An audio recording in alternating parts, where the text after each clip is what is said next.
जय जवान जय किसान कहने के लिए तुम्हें किसी जादुई शक्तियों की आवश्यकता नहीं है, बल्कि वह व्यक्ति सुपर हीरो बन जाता है जो शक्तियों के बावजूद भी दूसरों की सहायता करता है। फिल्म में इस सिक को साझा करने के लिए विलन की मां ने अपने पागल बेटे को मरने से पहले एक सुविधा दी है। यह कहानी हमें हनुमान जी के जन्मस्थल अंजना आद्री की ओर ले जाती है, जहां हनुमान जी की रक्त से भरी नदी की तलहटी में गिरी थी और एक सीप के भीतर जा चुकी थी। फिल्म की शुरुआत विलन माइकल से होती है, जो सुपर हीरो बनने के लिए इतना पागल है कि उसने अपने बचपन में अपने माता पिता को मार दिया था, क्योंकि एक लड़के ने उससे यह कहा था कि सुपर हीरो के माता पिता नहीं होते हैं। फिर उसकी बड़ी बहन अंजनाद्री गांव को दिखाती है, जहां वह एक लड़के को देखता है जो हनुमान के रूप में उछलता है और छोटी मोटी चोरियां करता है। इस कहानी में दिखाया गया है कि बनने में सुपर हीरो के लिए जरा भी बाधा नहीं होनी चाहिए, बल्कि आत्मबलिदान और दूसरों की मदद करने की राह पर चलना एक सच्चे सुपर हीरो बनाता है। गांव का नेता या डॉन कहलाने वाला व्यक्ति, जो गांव वालों को भयानकता में रखकर उनसे लगान भी वसूलता है, वे जो उसके खिलाफ उठने का प्रयास करते हैं, उनसे अखाड़े में मुकाबला करके उन्हें पराजित कर देता है। अब जब मीनाक्षी डॉक्टर बनकर गांव में लौटती है, वह गांव वालों के सामने इस डरावने नेता के खिलाफ उतरती है और उन्हें जागरूक करती है कि इस तरह का उत्पात नहीं चलेगा। अब क्योंकि जगपति उसे कुश्ती नहीं लड़ा सकता है, उसके सामने वह शांत रहता है, जिससे मीनाक्षी का दृष्टिकोण बदलता है। जब हम यहाँ पर देखते हैं कि हनुमान मीनाक्षी को बचपन से पसंद करता आ रहा है और हमेशा उसकी मदद करता है, तो उसकी एक खासियत सामने आती है। हनुमान ने किसी को भी अपनी मदद करते वक्त उससे कोई श्रेय नहीं लेना चाहा। इससे मीनाक्षी को कभी भी इसका पता नहीं चलता है कि वह कौन था जो उसकी मदद करता रहता था। हनुमान मीनाक्षी की मदद में हमेशा साय बने रहता है और उसे समस्याओं से बाहर निकालने में सहायता करता है।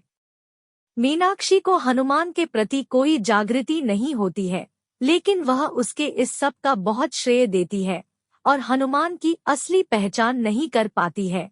इसी दौरान हनुमान को रुद्रमणि की चीज मिलती है, जिसे उसे संजीवनी बूटी की तरह इस्तेमाल करते हुए उसकी चोटें ठीक होती है। इसके बाद हनुमान को सुपरनेचर बनने की शक्ति मिलती है और वह लुटेरों के साथ जबरदस्ती का मुकाबला करता है, लेकिन उसे उस चमकती हुई चीज की ओर एक अद्वितीय आकर्षण महसूस होता है, जो उसे रुद्रमणि से जुड़ा होता है।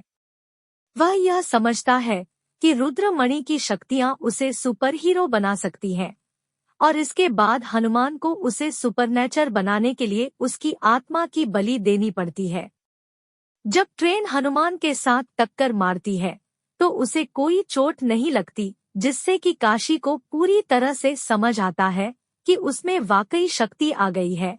इसके बाद हनुमान हीरो बन जाता है और उल्टी सीधी हरकतें करने लगता है, अपनी शक्तियों का उपयोग करता है। यहाँ पर रुद्रमणि की एक अन्य विशेषता यह है कि वह रात में कार्य नहीं करती, और यदि धूप बादलों के पीछे छिप गई है तो भी वह कार्य नहीं करेगी, जिससे हनुमान ने अब अन्यथा डरने वालों को भी डरा देना शुरू कर दिया है। जब हनुमान ने ट्रेन के सामने ऐसा किया, तो उसकी बातों का खुद जगपति के लोगों को भी दुखद एहसास हुआ। हनुमान के बारे में सोचते समय सभी ने महसूस किया कि वह एक समय में हार जाएगा, लेकिन चूंकि धूप ने आते ही सभी पर हमला किया, हनुमान ने जगपति को बहुत ही सख्त से मारा और उसके अनुयायियों को भी निर्ममता से सामना किया। इसके बाद माइकल ने अपनी गैंग के साथ गांव आकर यह कहा कि वह गांव वालों के लिए कुछ करना चाहता है।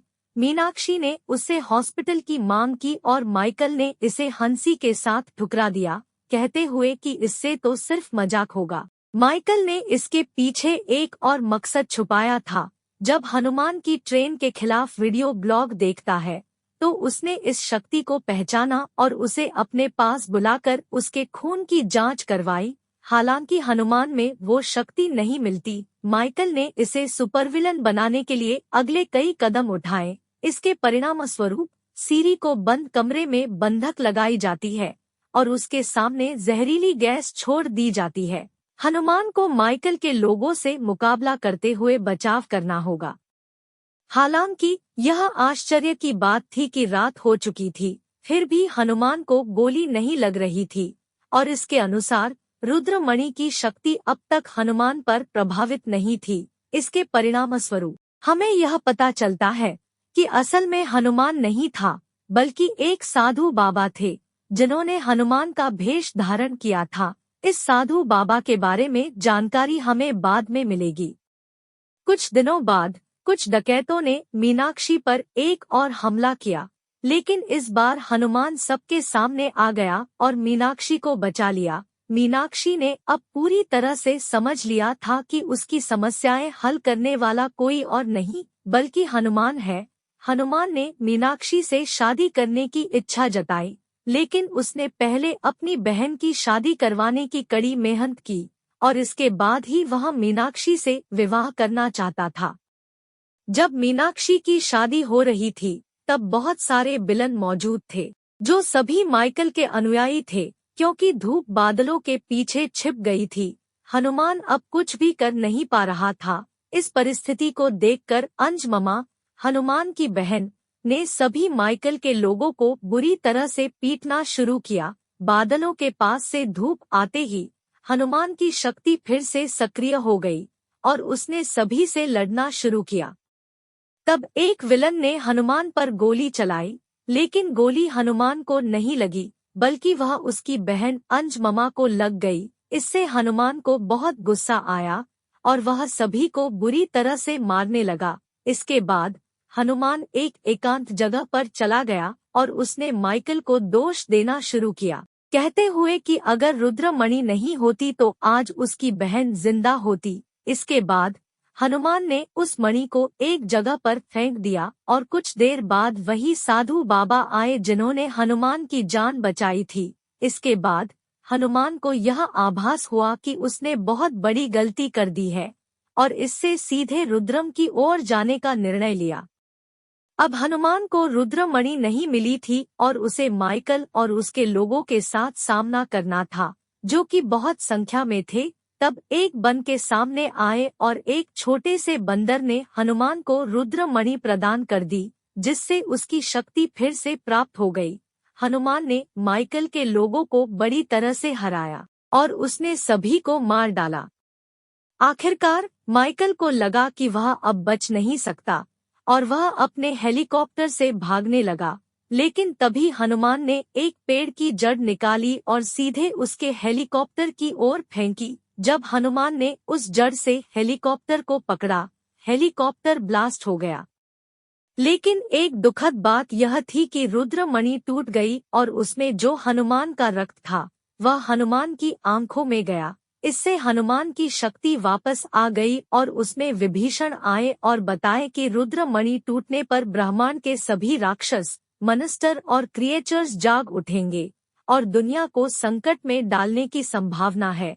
इसके बाद विभीषण हनुमान से विनती करते हैं कि वह इस संकट को रोक सकते हैं और फिर विभीषण की पुकार से हनुमान का ध्यान हिमालय के बीच कैलाश पर्वतों में था, जहां उन्होंने राम नाम का जाप किया था। रुद्रम टूटने पर हनुमान की तपस्या से बर्फ भी टूट गई और फिल्म का सेकंड पार्ट जय हनुमान का आगाज हुआ, जो 2025 में रिलीज होगा। इसके साथ ही यह वीडियो समाप्त होता है। आशा है कि आपको यह वीडियो पसंद आया होगा और आप हमारे चैनल को सब्सक्राइब करेंगे।